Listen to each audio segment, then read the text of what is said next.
owns. Is that good or bad? Yeah, so I've been thinking about AI for a long time, since I was in college, really.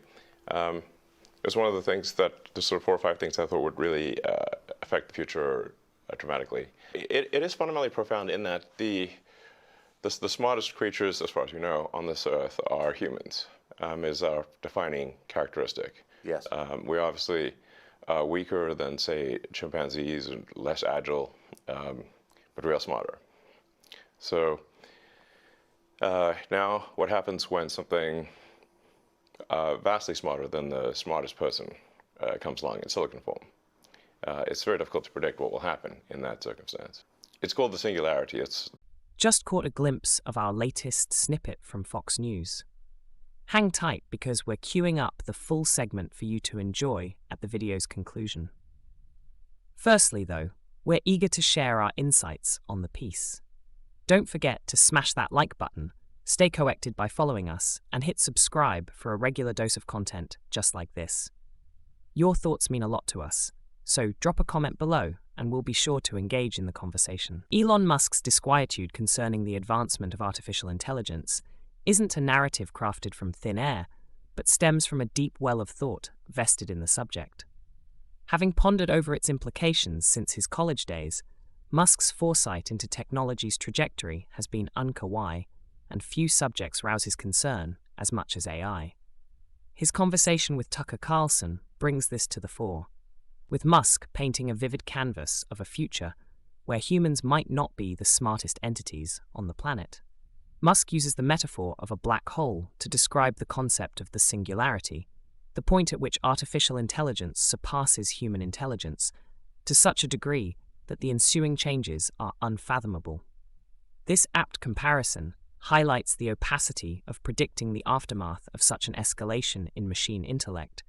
We're standing at the precipice of an unknown realm, peering into an abyss where the rules of the game could be rewritten entirely.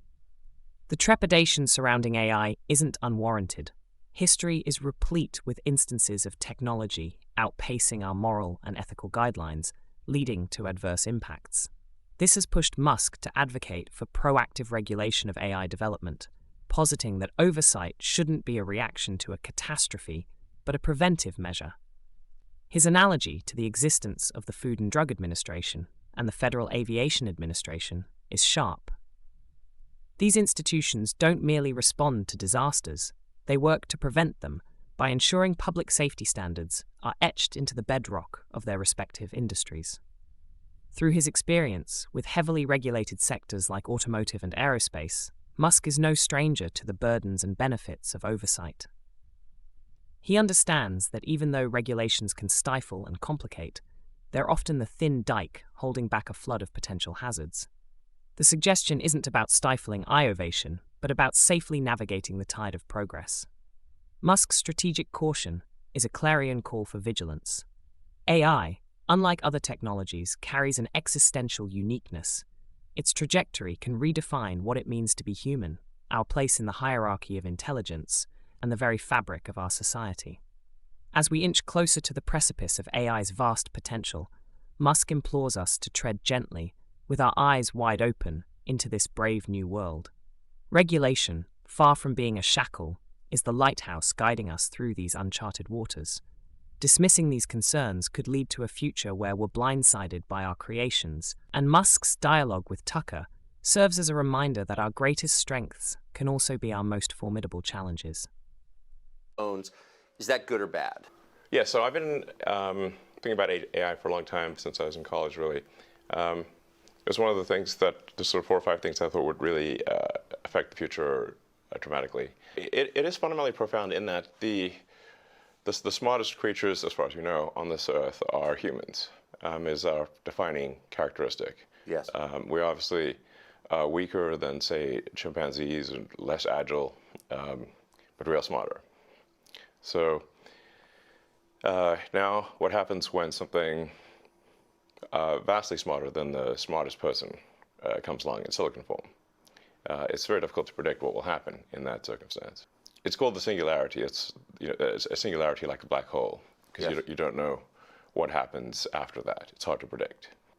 So I think we should be cautious with AI, and I think there should be some government oversight because it affects it's a danger to the public.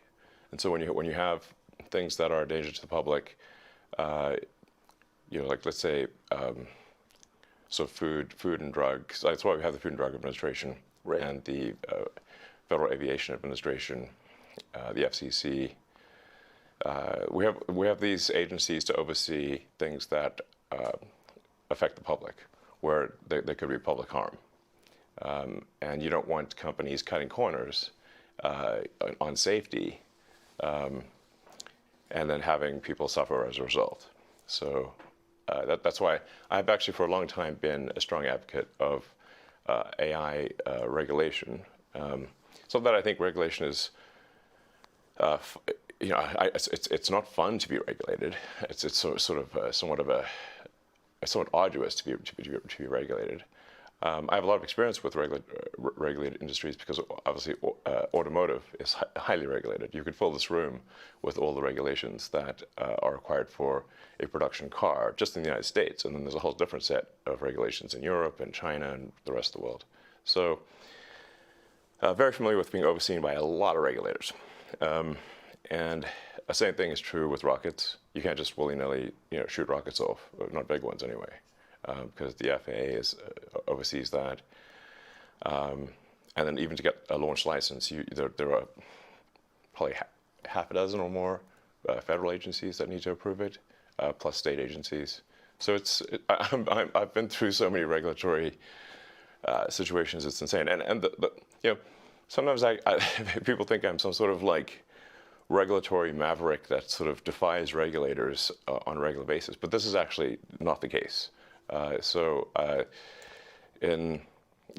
in a blue moon, rarely I will disagree with regulators, but the vast majority of the time, my companies agree with the regulations and comply.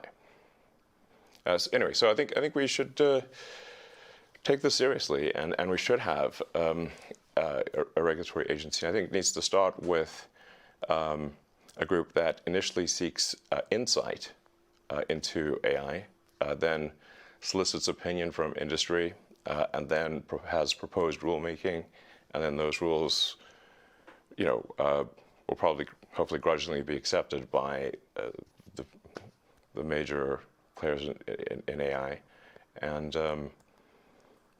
I think we'll have a better chance of